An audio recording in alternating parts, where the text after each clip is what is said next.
Co-organisé par l'Institut Charar, ONU Femmes Chine et l'Académie Yenching de l'Université de Pékin, ce forum a pour objectif de réduire la pauvreté et d'améliorer les conditions de vie des femmes rurales dans les pays en développement à travers la coopération sud-sud. Une dizaine d'experts, de sociologues et d'universitaires chinois et étrangers ont discuté de la situation actuelle des femmes dans les pays d'Afrique et d'Asie, tout en donnant leurs conseils pour promouvoir le développement économique et social dans ces pays.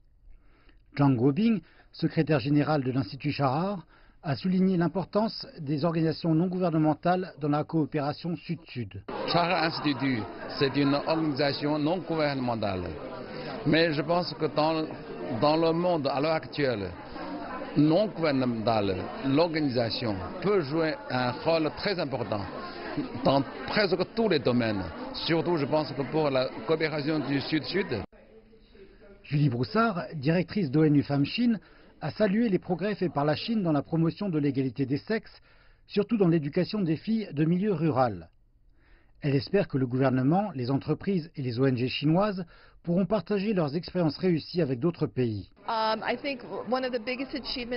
pense que l'une des plus grandes réalisations en Chine est de réussir l'égalité des sexes dans l'éducation pour les filles de milieu rural. Au niveau des campagnes, il y a presque autant de filles que de garçons qui vont à l'école, ce qui jette une base pour le développement futur de leur village et maintenir ces familles hors de la pauvreté. La Chine a d'importantes réalisations en matière d'égalité des sexes qui doivent être partagées avec d'autres pays.